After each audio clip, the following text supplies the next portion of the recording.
Hey, welcome, TM leaders and pastors and everyone that's online with us today. I'm glad you're joining us, and we have an exciting topic and some really interesting ideas to share with you. And boy, is this a time when we all need ideas, isn't it?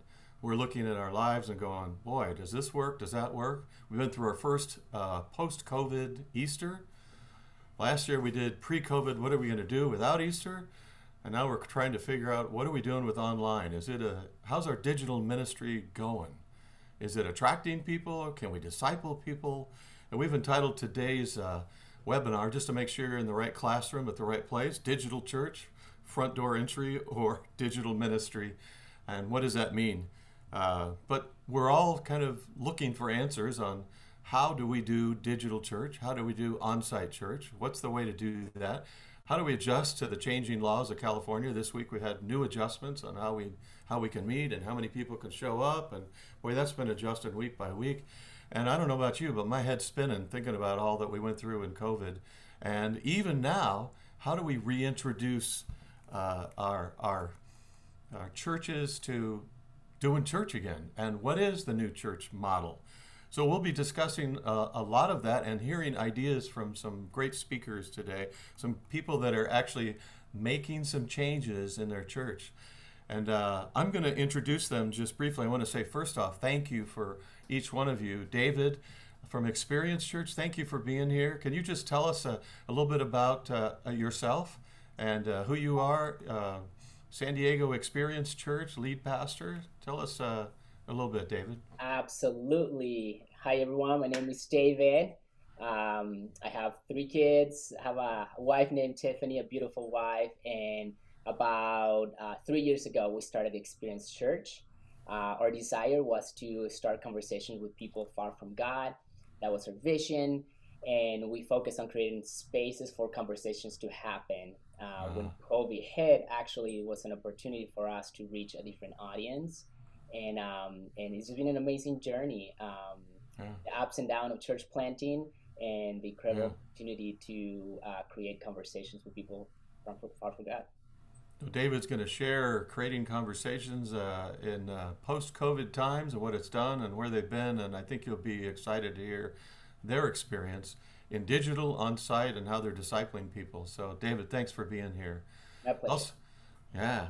Also, I want to invite Kyle to unmute yourself there, Kyle, and tell us about City Church. A lot of us have heard your story through TM, and but I'm sure there's some people here that don't know you. So tell us what's going on as you are the lead pastor down at City Church in Anaheim. Yeah, so my wife and I started City Church coming up on 12 years ago. 7 years ago or so, we merged with what used to be Anaheim First Baptist, became a part of Transformation Ministries, and have really just found our home in this network of churches and with all you pastors and friends here. And it's just been great. Where we're right in downtown Anaheim, and so we very much, you can visibly see the effects of the pandemic every day.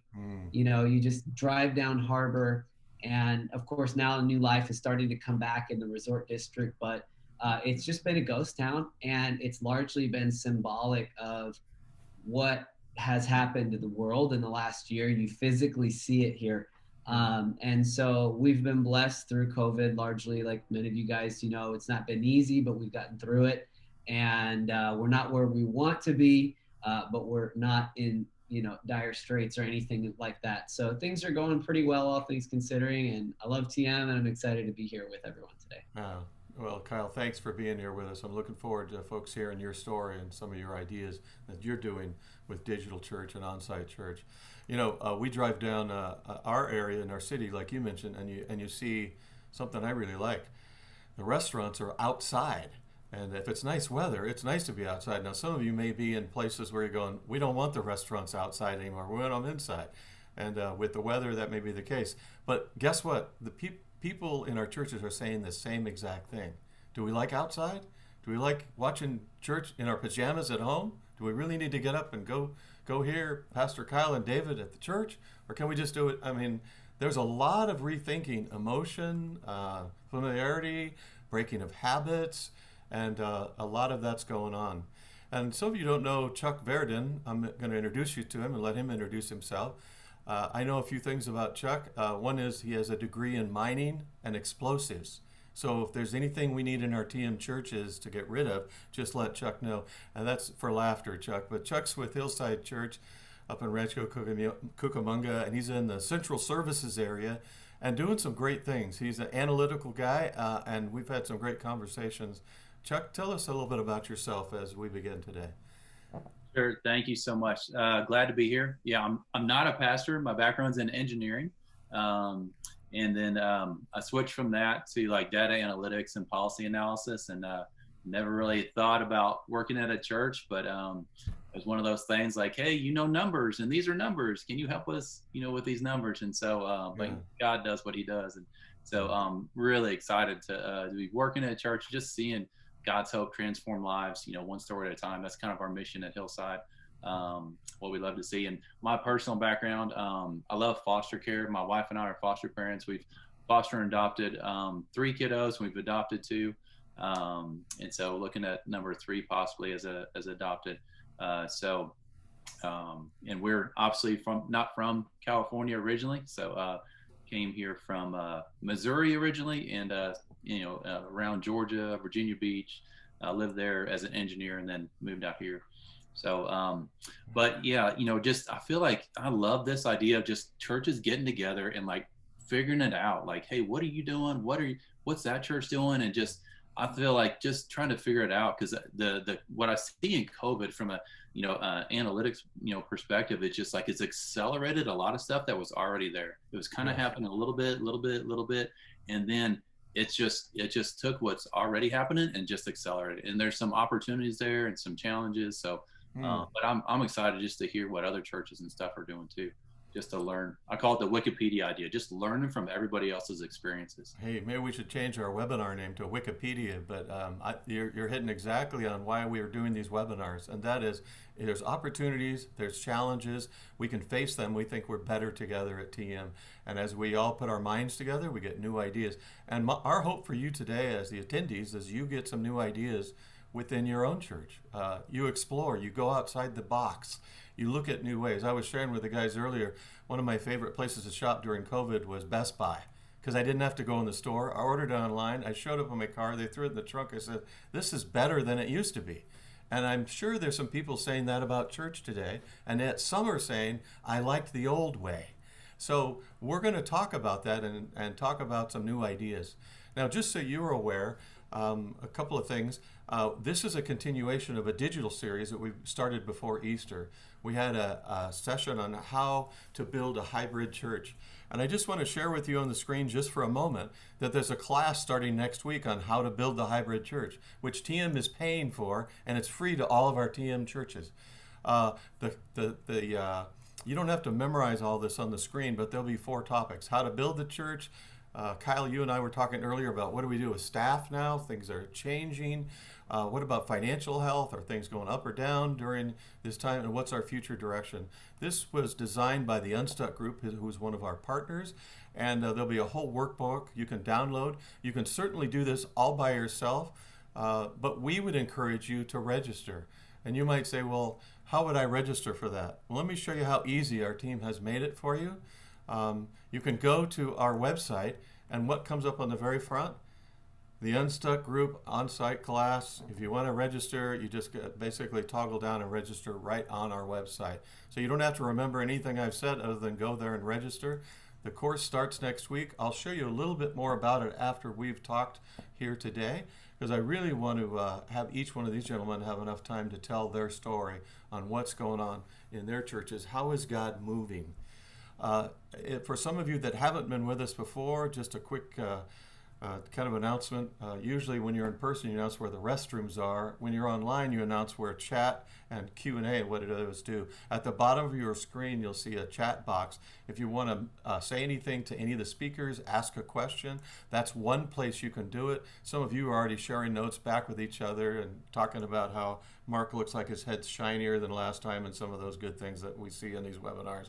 But besides that, there's also a Q&A box. In the Q&A box, you already see Pastor Pastor Ty from South Shores wants to know how to enable a Zoom waiting room. Well, we're going to get back to Ty on that, but this is a place to actually do this and ask questions. And as people are speaking, you can ask questions. We'll have a time at the end of our time today where we'll all answer the questions that you've put in there in case anybody hasn't done that. Doug, thanks for the Shekinah Glory, brother, note that you just wrote in chat. That's what I always tell people about my head, is it's some kind of Shekinah glory, but we'll see. Well, let's get right into the webinar today. And I want to ask first Pastor David Saenz to unmute himself. And we're going to talk a little bit about what's been going on, because I know when Experience Church started in San Diego, you were sharing with me, you had 150 people plus kids coming. And some things changed over the last 3 years since you've done that. And you've had to make some changes. Tell us about that, would you, David? Absolutely. Yeah, so we've been in the about 3 years ago, we started this idea, this desire to have conversations with people outside of faith. And as we started that, I was coached and read a lot of books about church planting, and it was exciting. It's a whole momentum that you build, and it was an amazing opportunity for us to start a church.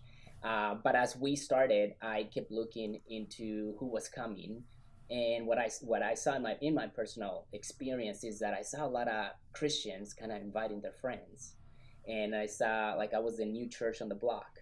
I was a younger pastor, and they start coming. And many books, by the way, tell you that this is gonna happen when you plant a church. That eventually all those people are gonna like go to other churches or go back. And so we experienced that, and it was exciting. It was we were praying, but at the same time it was challenging.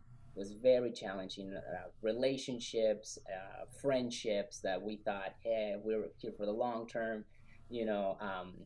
People get tired about setting up. We lose momentum, and at that moment, like, I remember very clearly seeking God with a few group of friends too, and going back to that main vision. How are we establishing conversations? Is that happening? And I remember we had a worship leader who was driving up from north down to be our worship leader every Sunday. And one Sunday she called me and she said, hey, I won't be able to make it. And I said, is everything okay? And like, yeah, I cannot make it this Sunday. So I'm like, okay, well, we're just gonna figure this out. And that Sunday, what we did when we gathered, we started in semicircles, and I came up with 3 questions who were gonna lead into the sermon. And we started with those 3 questions, and then we went into the sermon, and I said, in light of what you talked about, in light of your past experience, let me share with you what Jesus says on that topic that we've been talking about. And we finished, and I remember that Sunday, right after we finished, people went back into those semicircles and kept talking. And then I saw people praying with each other, and like it was time to wrap it up, and they were still there. And next Sunday, same thing. My worship leader calls me and she goes, I won't be able to make it this Sunday. And I'm like, are you sure everything is okay? And she goes, yeah. And I, okay, no worries. We'll figure it out. So we did it one more time. And then by the 3rd week, I said, you know what? This is working. Let me keep trying this in this series that we've been doing, at least. And what I start seeing is my unchurched friends were engaging in conversations. We're coming early to talk to people, and we're staying longer to discuss topics. So I started seeing this vision of creating that space, and this is pre-COVID, obviously, all of this. And we start leaning in as a community. Our leaders start stepping into those conversations and really connecting with people. So we start doing welcoming more in semicircles, and same idea. Hey, we invite to a conversation. We kind of have this idea of a funnel with an open question, then a more intimate question, and then a question that has to more like makes you think, and in terms of Christianity, your faith, or your past. And from there, I connected with a secular leadership training, and one weekend a bunch of them came and visited. And after they experience our church, they're coming from all over the United States. they said, David, why don't we do a Zoom and you keep us in one of your groups as a semicircle, and you can send us the questions and then we listen to the sermon. And these are, again, the majority of them are non-Christians. And I'm like, yeah, let's do that. So a non-Christian started a Zoom link, pay for the Zoom link. We started gathering as a community, and then we had this semicircle that represented our Zoom group. We did that for 2 months, and we kept welcoming them and welcoming our physical gathering, and COVID hits. And my community looks at me and said, hey, don't we already have a Zoom account? And I'm like, we do. And that was a beautiful moment because a lot of Christians, followers of Jesus, kind of connected now with unchurched people. And we started doing this exactly the same thing. We welcome people in Zoom. We welcome into semicircles. We go into breakup groups. People talk. They get to be known from the beginning. They get to be heard in terms of their faith and their backgrounds. And then we come and we said, let's talk about what Jesus has to say about this.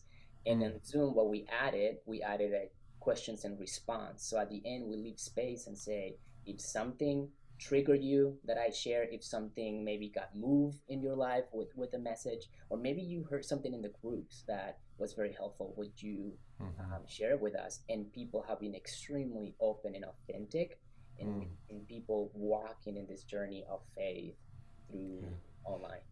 Now, when we talked about this earlier, you said, and not everything is analytics and numbers, but some things happened to your numbers once COVID hit.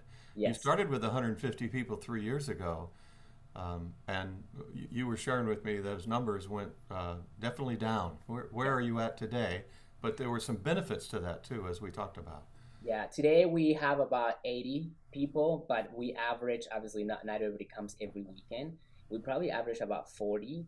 But the most amazing thing for me is engagement. The people that we are having conversation with and our leaders understand our goal is not necessarily just to invite model. Our goal is for us to connect with them. And the leaders that we have totally get this idea of discipleship making, and they know this is a long-term journey. So we're empowering people really to be the church during the Q&R, during the opening part of it. And we've seen God move in such a powerful way because God starts connecting people. And we've seen discipleship actually happening. We follow a model from the book Once I Was Lost, with the 5 thresholds of faith. And that's what we take basically our leaders through. And we just are training to ask great questions. That book talks about how do you have somebody who comes from distrusting or not trusting a Christian all the way to be a follower of Jesus. And following that pattern, asking great questions, we believe that's how Jesus did his ministry. He asked more questions and given answers, and we created the platform through Zoom to really be curious. And when we open up, we totally come from a perspective of not, I want to convert you into something, but you matter, we love you, we're here to hear from you, and we get to be curious in what areas in your life you are opening up to Jesus. Well, as we talked before, what you shared with me was that this new space that you've created, even though it's smaller, is going deeper. So instead of 150 wide, it's 80 deep, if I can just explain it that way, where you're developing leaders and engaging them, connecting with them first with questions, which is great, but continuing to answer the hard questions and then taking them into a deeper and deeper discipleship relationship where you're developing your leaders for the future right now for this. Tell us some of how some of that's working. Yeah. So in order for this to really grow, because I've come from also the come bring somebody a Sunday and kind of eventually plug them into a small group or a membership class, and I love that. I think it works amazing in churches. But for us, what I felt God calling me to do is, what if in order for this to grow, you really need to create leaders who are passionate about loving people.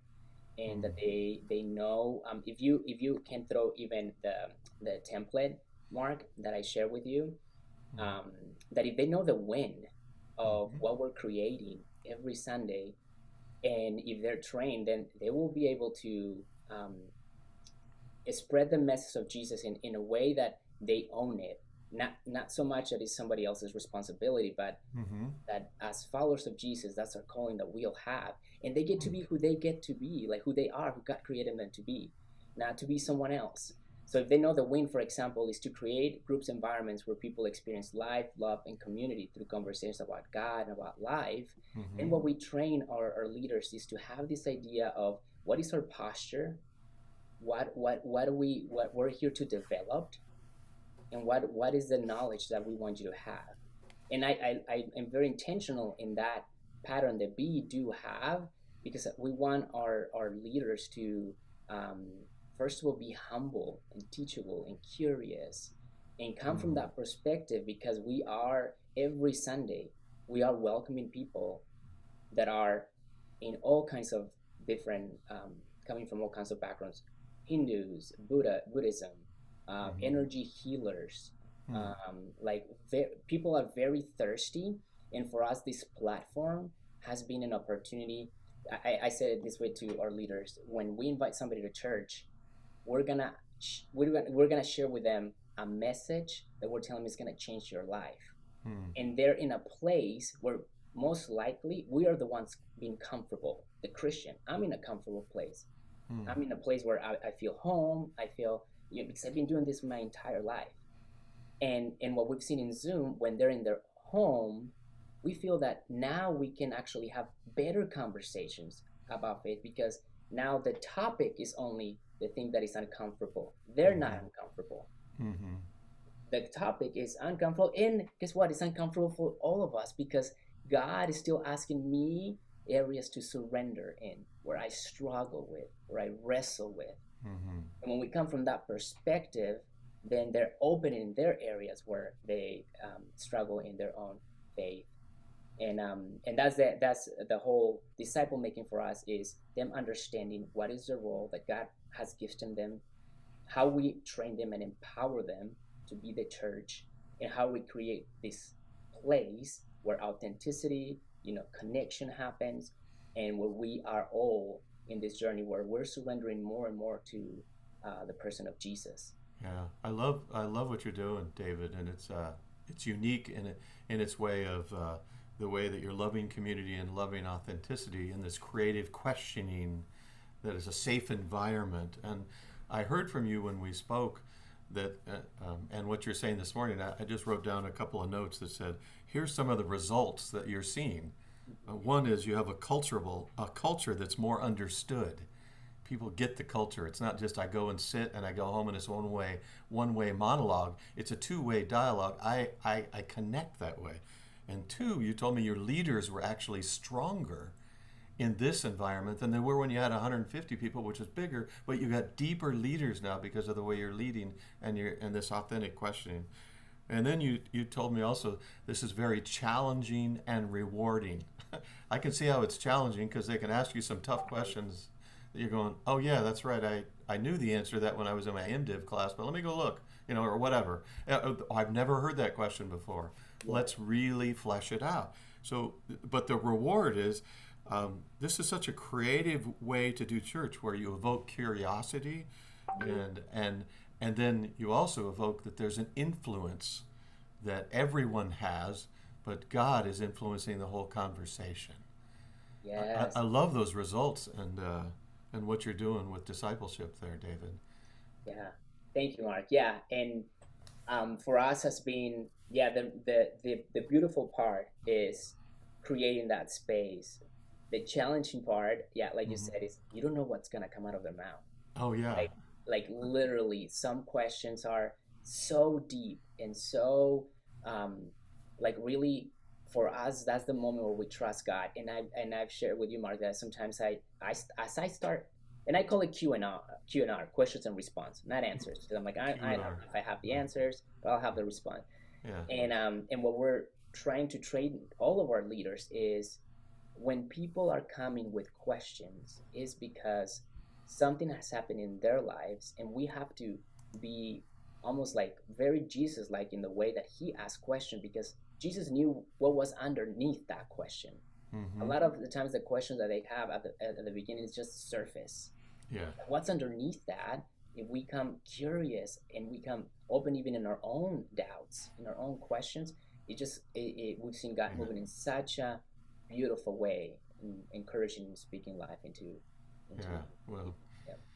I love this approach: curiosity, influence, authentic discipling. And you told me before, it's not about marketing, it's not promotion anymore. It's about changed lives, and then they become the sent missionaries that really become the promotion, the marketing, but basically telling the world their story of how God's changed them, which is fantastic, David. I'm just really refreshed by your story and how you're doing it different. There are two questions for you. Maybe we can answer. What's the book title and author? Once I was lost. Once I Was Lost. Mhm. And who was the author of that? I'm gonna. I'll get back to you on This is that. the question and response time. Yes. We're actually demonstrating that creativity right here. That's good. No, it's no problem. And the other question was, some people struggle with distance learning or remote discipleship. How is remote church similar to discipleship by reading the Bible? Do you, do you connect that at all? I mean, Some people struggle with distance in learning or remote discipleship, meaning they don't feel engaged. Is that what that person is asking? yes, I think so. It's an online environment. Like I teach at APU or have in the past, Mm. and sometimes socially it's hard to, get into somebody else's skin when 90% of your communication Yeah. is nonverbal, and we Yes. don't always get all that on Zoom. So it makes it hard for some people to do Yeah, remote learning. definitely. Definitely it's hard. I would say every time we come into, even when we TM creates something like this, I Yeah, think how you show up in the environment that you create, like yeah, I think goes beyond okay, just like it's the same thing with person, right? Like you can go to a church and sit in a church and feel kind of like, oh, I feel like I'm not connecting. And I yeah, think it's the same is how you're showing up, and the culture you're setting, and the people and the language you're using, even as you invite people to yeah, unmute, as you yeah. invite people to be bold and courageous, Mm, at saying, as you even acknowledge when somebody does, like somebody asked me this, and I shared with you like this very deep question in terms of um, being like well, I'm gonna say it. This person came into my community. I think it was very close to our beginnings when we started. And then she goes, David, why you always talk about God as a male? Why not universe? Why not like I can connect to the universe. I can connect to love. I don't know if I can connect with God as a male. mhm. And when you hear those questions, the first thing is like, first of all, you start when you have an audience, like you start sweating. That's the first thing that happens, right? To all of us, you get nervous, and then you start thinking, how would somebody else in our leadership will answer this? That's another thing. Mhm. But the first thing I did is I acknowledged the person and say, thank you for having the courage to Mm. say something, because Yeah. probably a lot of people are thinking and they're not saying it. And that's Mhm. the two-way conversations that you say, Mark, that we have the opportunity to now people coming in at once, and we know what their takeaway is because they tell us. Yeah. And when you invite somebody to church, a lot of times the conversation later goes, how was church? Great music, great sermon. But Yeah. you don't know where that person really thought in terms of how did that affect that Right. person's life. And what we're trying to do is like, let's give space to that, even if it is, hey, I don't agree with that. Thank you. I'm so glad you're here. I'm so glad you're sharing that. And from there we go into like, yeah, what's underneath that? Like, Mhm. who did you grow up with that represented maybe the person of Jesus in a hurtful way? And Mhm. sure enough, they open up and they Yeah. start saying, yeah, Yeah. Oh, so anyway, great story. Hey, I can keep on going, but I know I have a time limit. yeah. Hey, but here's one of the scary things about doing things like this or questions like that is people actually look up, like what's the title of that book, and then they tell you Don Everts wrote that before you can get to it. They've already looked online. I have this happen all the time when I teach online at Azusa Pacific.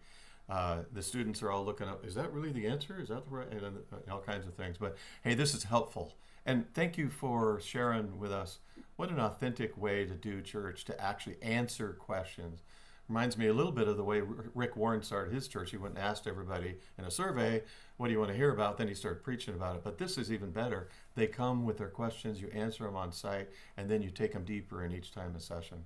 David, thanks for sharing with us. There's a few more questions online here. Maybe you can answer those as we move on. Thanks for being with us today. Absolutely. Yeah, love it. So Kyle, City Church, glad you are here. I know Kyle. I met his spiked hair and his Hollywood lighting. I even, earlier, and I just share a funny experience I had with Kyle. I brought a couple of people from Russia to his church one morning, and they looked around and said, "Oh, this is nothing like church in Russia." I said, "I told you it would be. The lights, the fog, the music, the whole thing."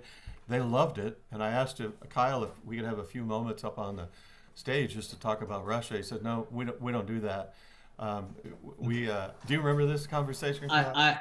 It was an interruption because it was kind of like a missionary telling a story, and you were going, "We don't do missionary stories." Yeah, I got it. We do, but we pre-plan. I was kind of caught up. It was last minute, and I caught you on it, just like I'm catching you here, and you're catching me. But that was a fun moment. But they went away and said, "Wow, we've never seen church like this."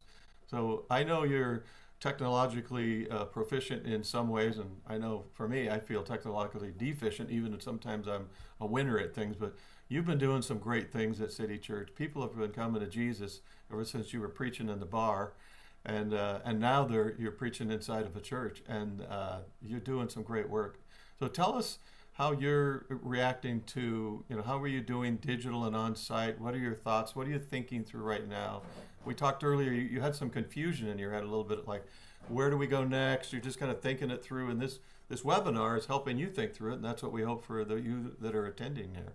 Yeah, definitely. Thank you so much, Mark. And I next time you bring your Russians, I will definitely bring them up. Just give me a few days notice. Don't show up on Sunday. Every pastor knows that's the golden rule. Okay, so now that we've cleared that one. Thanks for having me. Super honored to be here. So for me, I'm kind of going to take a little bit of a different approach than David did. I'm thinking more kind of big picture, nuts and bolts about the future of the church. I've always been like a vision oriented person. And, to the point where sometimes I live in the future. I'm here in the present, but I forget about the past, and all of it's important. Yes. So here's a few things that are just a few facts that I think are relevant to all of you guys, pastors watching this right now. There was a study done by Tony Morgan in the last few months that found that the average church today is reporting somewhere between 20 and 70% of their pre-COVID attendance, coming back, with the average being 36%. And that's kind of an ouch. I don't know that too many leaders started 2020 being like, I hope I end at 36% of where I am right now. That would be awesome. But that's the reality of where we are. And so just as a question, as we think about a hybrid church in the future, and what does it mean to, we're going to balance this reality of in-person and online. I would like to ask all of you in the chat, if you are willing to, just a rough estimate, what would you say is the current breakdown in your church of online versus in person? So all of you pastors, if you can, just put that in there. And again, this is rough, doesn't have to be, super precise. You can ballpark it. A Barna survey, which we all kind of know as church leaders, if you know Barna, you got to take him with a grain of salt, because he's always like, oh, the church is, going down. And that's pretty much the gist of most of his surveys. But he did come out with some interesting ones in recent last couple months. And one of them found that 41% of Gen Z say that only 41% of Gen Z say they primarily want to return to in-person worship post-COVID. And only 42% of millennials say they prefer in-person worship, which means the majority don't. So that's something that all of us are going to have to kind of think about. Now, I think it's also worth noting these studies came out when COVID was at its peak. And so, at that time, we shut everything down, and I was like, man, I'm the pastor and I don't even want to be there. So I wonder too, that's what I'm saying. With some of these studies, you have to take them with a grain of salt. But I think they do reveal a larger trend that different generations are thinking differently about the future of what these things are going to look like. Now, here's the really interesting one.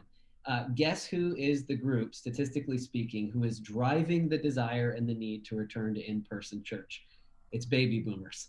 And they account, 71% of baby boomers say they primarily want to worship in person when COVID gets better. Now, in our case, as leaders, and many of these baby boomers are the folks that foot the bills of many churches. And so we have to minister to them, but we also have to be mindful of the future.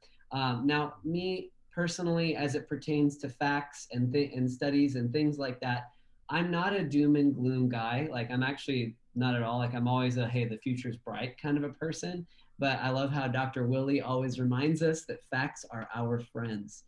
And we can all say, oh, we're going to be the exception to the rule. My church is, if I just say it, they're all going to come back because they trust me so much. We would all love that we'd be the exception. The reality is we're probably not. And so the question for me is, what do we do with these facts? And I will tell you straight out, I don't have any answers, but I'm going to give you the questions that I'm thinking through right now. And this is like literally today in my mind, like as I'm pondering the future of City Church, these are the things that I am just trying to wrestle through in my own mind. And so the first question that I think all of us need to figure out is, what is my church's new North Star in terms of discipleship? And here's what I mean by that. Before COVID, it was, well, way before and before video, it was Sunday's the priority, and you can listen to a tape or a CD if you missed the Sunday.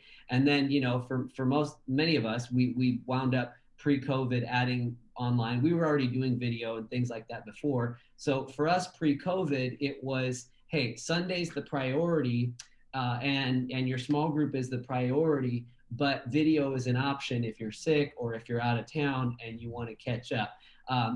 Again, pre-COVID priority was fill the building, fill the group, fill the service opportunities, serve the community. Mm-hmm. And if that is your same North Star post-COVID, man, go for it. I'm not here to judge that that's a wrong decision.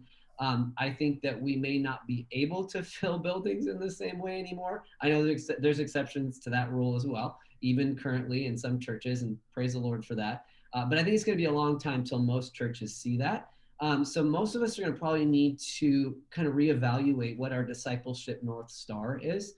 And so here is kind of where I'm at. What is that new North Star? Is home church the same value as in-person church? Is it dangerous to say that? I spent my whole ministry before COVID arguing that, staying home wasn't as good. And, we were worried when we added our live stream, what if people stop coming on Sundays? That's what everybody was worried about. And then, Obi, who's on our team here, he's like, man, every church that's added a live stream just learns it doesn't do a thing to their in-person, and it just boosts online. And so I'm like, okay, Obi, I'll trust you. We did it. He was right. But then I was like, but just to be sure, I made sure I always drove home the point that in person was better than at home. So that's what I spent my whole ministry doing. And then we spent a year in COVID arguing that at home was just as good as in the building. And so now I'm asking myself, as things change and they loosen, what do I really believe? What does our church believe? Is at-home worship the same value as in-person in-church worship? And so now, of course, as ministry leaders, we love having rooms full of Christians saying amen to our sermons, clapping to our songs. But I think we really do need to wrestle with the Lord. We need to wrestle with the Bible. We need to wrestle with our leadership teams, and maybe even deep down to ask ourselves whether the new North Star should be a return to the old one, or should it be a little bit, or maybe even a lot different. And I read this week that our church, our church community, they're still around, they're just not here anymore. And so for me, that was an important and encouraging thing to remember. Like, people, all of us have had some scattering of people going to other places, but they're still by and large around. And this is why this is so important that we figure out what our North Star is, because how we answer that question is going to guide us into a lot of the practices that we're doing. And for example, and this is probably the big one that many of us haven't totally faced yet. If you have, good on you. You are a rock star. But staffing, most of us, let's face it, we are staffed for a church that doesn't exist anymore, where buildings had certain ministries that got met the way that they did. And now those are old ministry patterns, and many of those things may come back. Some of them may not. They may look different. We don't know. There's uncertainty. So we have other areas in our churches that are understaffed. I'm speaking we being, even here, it's like there are things we need to staff right here and right now because of the growth of the online and all that we're not. So how we answer that North Star is going to change how we staff. I also think, we have to, how we answer that North Star is going to change how we budget. Specifically, obviously tech is one. You guys know, if you've been around me for any length of time, I'm big on investing in that. But at the same time, I'm really starting to think about it even more as another facility. And we all, if you have a facility, David's kind of at homes and things like that, it sounds like. So one day, maybe that'll be in your future, but, and then we got Hillside coming up in a minute, and they got the, Christian Disneyland over there. So you'll hear about that. But facilities are expensive, and they take a lot to keep the wheels churning, and yet they have a place. And so if our online is another facility, it's got to be staffed appropriately, and we should budget to it appropriately.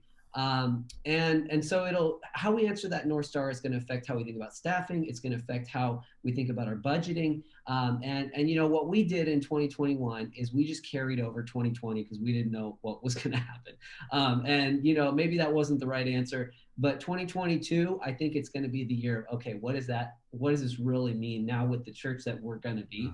And I also think that how we answer that North Star is going to be huge in terms of the language we use.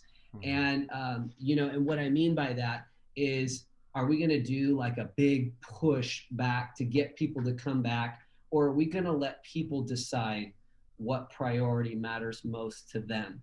And here's why this matters. If we say like, oh, in church is where it's at, what we're subtly saying is that there's two classes of Christians. There's the ones who come on Sundays, and there's the ones that don't.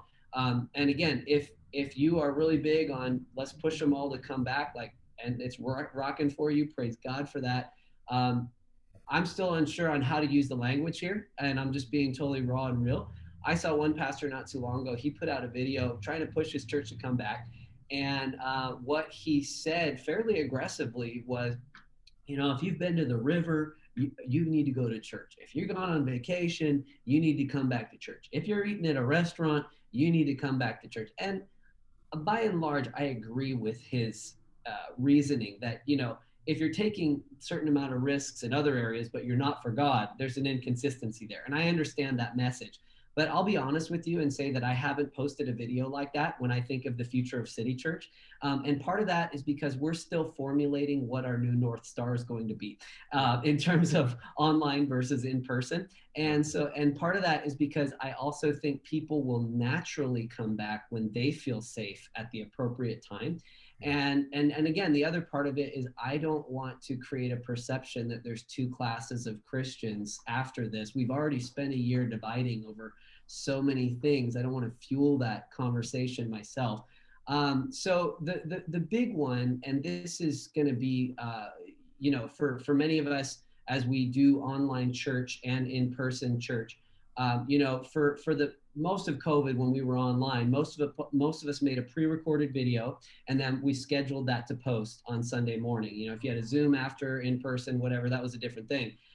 But so we did a pre-recorded, and it was great in the one sense because you could be dead on Sunday, literally. Like I could kick the bucket on Saturday and my church would hear my preaching. And I always thought that was so cool. But now that both are here, we all have a big question to answer. And that's whether we continue to pre-record or whether we go back to some kind of live stream. And on the one hand, this doesn't seem like that big of a question, but it actually is a pretty big difference because we all know that for things online, they need to be shorter And we all know that like music isn't just quite the same on the internet. So it's like, you know, you put one song versus 4 or 5 in person. And so for us, we were doing both, but it is a lot of work to do that. But we've decided to switch back to a stream for now. And I always say for now because I don't know, you know, how things translate. And so here's why this is such a big deal. Even like the best quality stream that's run by a volunteer is going to be about 80% of the quality of a nice put together pre-recorded where you can fix stuff. And if 40 to 50% of your audience is still online and at home and they're getting an experience that is difficult to interact with, to hear, to engage with, even visually not very interesting, you're kind of subtly communicating they're not as important. And so like, I'll just give you an example. This is like fresh stuff. This last Sunday, Restream went down. I don't know how many of you guys in church use Restream, but it's a software that streams your stream to multiple spots. We just do Facebook and YouTube right now. It went down and we thought at first it was us, but it wasn't. So churches nationwide that do Restream lost their streams. Now, thankfully, we were able to pivot and we could just go choose one, and we just chose YouTube and we went that way. But when that happened, all of a sudden the online audience, it's like the mic cut off and, you know, and suddenly they're not in the room anymore. Yeah. So what I'm getting at is if you are going to stream and the quality is a little lower, I think people will tolerate it, a little bit of it, especially if they know you're not a mega church. If you're a mega church, they probably won't tolerate as much of it. But even still in the HD 4K phone in your pocket world that we live in, people's tolerance for low quality is pretty bad, and they tune out and they cut you off if they can't figure it out. And so here's where I'm going with all of this. We have to figure out what the hybrid church is. We got a lot of questions that we need to answer for ourselves. And so for us, we're still wrestling through some of that. For groups, we're going to let people pick, and we got a lot to grow in groups and stuff like that. So that's what I got. And I'll let you take over because I don't want to take over all the time. I want to make sure I'm respectful of that. Stuff. I think your question about what is your true North Star for discipleship and where we're going is really a key question. Thank you for asking that question, Kyle. And the idea about what do we do with budgets, what do we do with facilities, what do we do with staffing, all of those are issues that get answered once you answer that first question. Or they get answered because you made another choice and you're forced to make a decision in those other areas. So what we're seeing in COVID is churches that were in decline are declining faster. Mm-hmm. Churches that were actually doing well, if they adapted, they're actually doing better than pre-COVID. Because as they come back, they may have only a 60% that are in person, but they got 200% extra online that they never had before. So there's lots of opportunities, lots of challenges. And I appreciate your challenging question about your true North Star. And I apologize for asking you that question about the Russian guys at the beginning. That was my fault for bringing them in at the last minute. Thanks for reminding me of that. So that's good. And anyway, thanks, Kyle. And we're going to move on with Chuck Varadin. Chuck, thanks for being here. You'll need to unmute yourself there. And I'm so happy you're with us. We had a good conversation about blowing stuff up and analytics, and you from the business world like I am from the past. So some of your thought process was very similar, but I would love for you to kind of share with us. We kind of talked about this concept when we were together because you're an analytical guy, right? Yes. Yep. I am too. Engineer and statistics. But yet I don't trust all the analytics. I took statistics and I called it statistics because figures can lie and liars can figure. Is after you get an A in that, you figure out, oh, be careful with that. But using those analytics, you were talking about some data-informed decisions that you're kind of wrestling with at Hillside, and you're part of a group that's given some human input to taking those data analytics and doing something with them.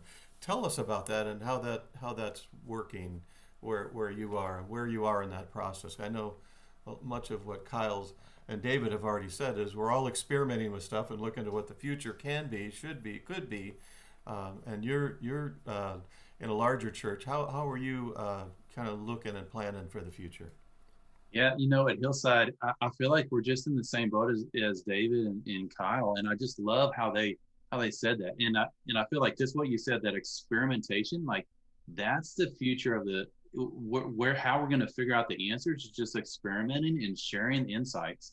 Yeah. And one of the tools that we've used, and a lot of what I'll probably show and say is just a regurgitation of what I've really heard from like a group, from other groups that I just have talked with. One group, Glue, GLOO, is a great analytics firm that helps churches and religious nonprofits, really understand like what's the process that most churches go through. And I love what David was talking about earlier, and that's really what Glue talked about. It's like relationships catalyze growth.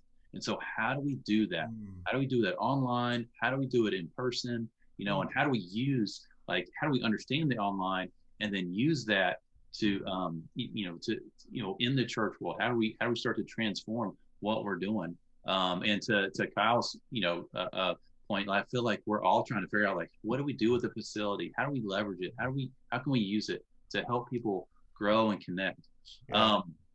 One of the things, that we've learned from other churches and just seen in ourselves is rather than the either or decision of hey, are we online or are we in person, or what we're seeing and what I've heard from Glue and other churches across the country is what if there's a both and what we're kind of experiencing, and not that this is the case for everybody, but what if it's in my private sector life, kind of comes out here. So I call it the Home Depot model. And so what they saw pre-COVID was this thing of hey, we're going to go online. A lot of the store managers were really concerned, hey, that's going to take away from our in-person, shopping experience and all this. So what they saw was no, the online, the digital experience actually drove more people to the in-person experience.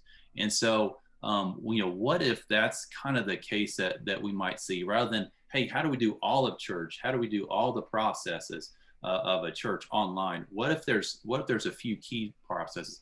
And so one of the things that's been super helpful for us, and the whole idea is kind of digital supports, at least what we're thinking. And again, we're experimenting with all this. So all my thoughts and assumption have changed so much in the last year. It's just crazy. Mm-hmm. Where I thought oh, we can do everything online. And now I'm no, we can't, there's some parts of the growth and connection that you can, but what if the primacy of growth is in person? What if the digital kind of, supports the in-person, mm-hmm. that sort of thing is kind of, what we're looking at. Then how do we help achieve it? So if you would maybe pull up the, is a church engagement framework that I think. Yeah, the little framework thing. Yeah.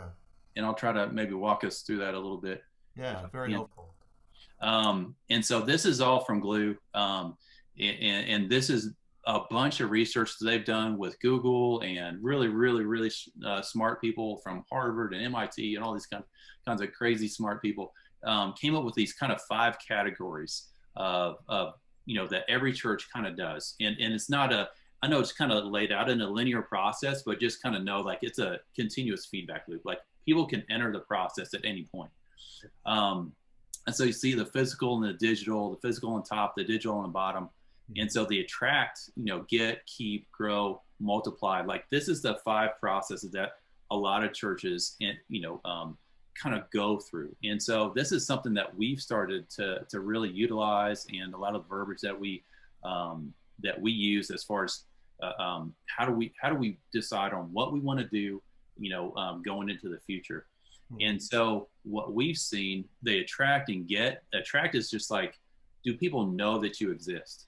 So that's a bumper sticker for an in-person, or maybe it's a Facebook ad, or it could be a personal Facebook ad on the senior pastor's, Facebook page or something, just that they know that you exist. Yeah. And then the get is just getting them, to a service. One of the things I kind of would edit in here is under the keep, I think it says something about I'm having a hard time kind of seeing it, but so that's why I'm looking over to my other bigger screen. It says identifies as a visitor. I would say under the keep category, now they're identifying this is my church, kind of thing. And then the idea is get them to the grow. How do we grow the people, in an in-person experience? And then the idea is like, how do we, then get them to the multiply is a key thing. Then it kind of feeds back to the attract, get, keep. So kind of, exactly what David was really kind of emphasizing in what he's doing there at Experience Church. It's just awesome. And this is just kind of a framework. And with, my engineering mind loves this because it's a process. I can think through it. And now I understand church world so much better. So if there's other folks that are kind of in that central service, HR, accounting, IT, analytics type framework that's in your churches, and we use a lot of volunteers, that we found some amazing volunteers to really help us with the analytics piece. And the analytics is just it's just knowing and matching your people. So it's like the data is just, hey, help me understand the people who are at our church, and then how do I match them to what wants to happen, and kind of what David was talking about. So the idea is like, knowing and matching, and then how do we equip the saints to do the work of the ministry? How do we equip them to do what already wants to happen, as opposed to like kind of the old model, at least what we've seen. And this is trying to make sure I get my verbiage right, because words matter. The older model where like we invite a neighbor and the church will do the growth process, right? Where the kind of the newer model that we're seeing or that we're experimenting with is like, what if it's the church provides the tools for a David or a Kyle or whoever, to help their neighbor grow? Because now that relationships catalyze growth. So my neighbor already knows me. I have a trust there. And so now, if we provide the tools to the willing and the able to grow what already wants to happen. So that experimentation idea kind of helps identify what wants to happen. And then, and there's a lot of failure, a lot of graveyards in that experimentation area. And so then, how do we provide the tools for what wants to happen? Chuck, we talked about a difficult part that you were dealing with as well, was something you call decoupling. And so you looked at the Home Depot model, how that, and that engagement, by the way, that chart that you just showed will be on our website. So anybody that needs a copy of that will get a copy of that, and you can take that with you so you can easily get to it. But tell us about decoupling. You're thinking about multi-sites for you guys and how those are working. I've had conversations a little bit with some of your team there, George Beardsley and Jack, and just hearing different things about what you're thinking. What is this decoupling idea that we talked about? Yeah, it's a different idea, trying to wrap our minds around. Now, private sector, we probably understand it a little bit better in that world, but church world is a little bit different. Mm-hmm. So the idea of decoupling is like, what if people don't buy, it's jobs theory kind of, applied to church. So like, what if people don't buy the church, all in, what if they, what we see like with the digital, framework is that people can go to one church, they can go to Experience Church for the message or the community. They can go to Kyle's church for the worship or whatever, and they might come to Hillside for the children's ministry or something like that, right? Mm-hmm. So it's this idea that they're not going to all one, and then they don't necessarily fire the church when they want to go to something else. So this idea of like they're kind of decoupling the different pieces of the church world. And then the other idea is like this is, I think, a hard concept for pastors, but like content isn't necessary. It's so free and it's everywhere. That's not the thing that's really attractive. It's the community. Kind of what David's point was. It's the community that's really attracting people. So how do we do that? How do we do it? How do we do that online? How do we do that on site? How do we do that in a combination? Yeah. And so I appreciate that chart. That kind of, for me as an analytic, I love that idea of how do we connect with community and the different levels of that. So great stuff. Well, and you keep bringing back the fact that this is all about relationships. I've heard that from all three of you today. In fact, maybe we can have an open conversation here and even answer some questions. Doug just wrote that community trumps content. You think that's true, David, Kyle, and Chuck? I definitely think so. I mean, we, as techie as we are, people like watch a video one time, but that they don't care about that when it comes to being part of the church. They want friends in the church. And if they don't have good friends in the church, they're not going to be around long. Yeah. I would say authenticity trumps polish. And I heard this from the guy who wrote Canoe in the Mountains. I forget his name. Todd Bolsinger. Todd Bolsinger said that the community doesn't care if the church survives. They care if they care about us. You know, so if we care about them, that sort of thing. And I would just say one thing. If you read a book a few years ago by the 100 most successful organizations in the United States, the Fortune 500, and they go through them, and the ones that are the most successful have two things in common. One, humble leaders. That's amazing to me to think about our Fortune 500 as humble leaders, but I'm applying that to the church. Number two, the most successful are they allow experimentation that actually fails. In other words, all of these ideas we've talked about today, we're trying them, we'll fail at some of them, we'll get good at them, but if the church won't allow things even to experiment and fail, hey, Mark introduces this new thing and we're going to do it this way, and all of a sudden it fails. Well, Mark's gone? No. Thank you, Mark, for trying that. We know that's the part that doesn't work. Now we're closer to getting to the place where we will find something that does work. Build relationships, build true discipleship, build true community, and be authentic. And I've heard something from each one of you that kind of reminded me of that quote out of that book, that David, the new things you're doing with creatively asking questions. Kyle, still, as you shared, what's your true North Star? And the engagement idea, Chuck, that you brought of bringing all these churches along and looking at it analytically, but it's not just analytics. It's about really relationships, that the church won't care about our analytics. They'll care about our relationships. So we use those, hopefully, to help us get better at what we do. And to help us do that for the future, thank you, gentlemen, for being here, discussing this topic. It's so good for us to walk through it. I'll just remind you with the screen again, share, that this is all online at TM, that there is this free operation called How to Build a Hybrid Church. I'm actually going to facilitate this next week. It's a video course. These are the 4 places we go. You spend about an hour watching the videos, answering some questions. We get together online once a week and do what we're doing here. We discover and experiment what God wants to do next in our churches. And to find out how to do that, it's free of charge. This is to help all of our churches get better. That's what these webinars are about. Including the webinar next week, we'll have a webinar on innovative ministry, which Willie will be leading as the host, and we'll have Josh Hussman and Steve Partain will be with us, so that'll be great. I see that I think we got to most of the questions got answered here on the screen, and hopefully we had enough chance to answer those, but if we didn't get to those, just let one of us know and we'll get back to you on them. But we want to make sure we honor your time, and we want to make sure that we say thanks for being with us. Thank you to each one of you, Chuck, Kyle, and David. I'm looking around the screen, and you're in different places, I know, but thank you for sharing your insights, your questions, and your creativity about what's next. I think this is the way we're going to learn about what's next, by talking about it. Relationships here. As Willie likes to say, our secret sauce at TM is what? Relationships. And that's part of what we're doing here, is connecting as leaders. Thanks for being with us. I so appreciate you being here. Next week at 1 o'clock on Tuesday, you'll hear about innovative ministry. And if there's any way that TM can help you through some of these courses, some of these classes, or any of these leaders, we're open. And let's keep talking. Thank you, Jesus, for allowing this to happen today. Great job, everyone, being here. We learn together. Thank you. We'll see you next week. We'll see you. Bye-bye.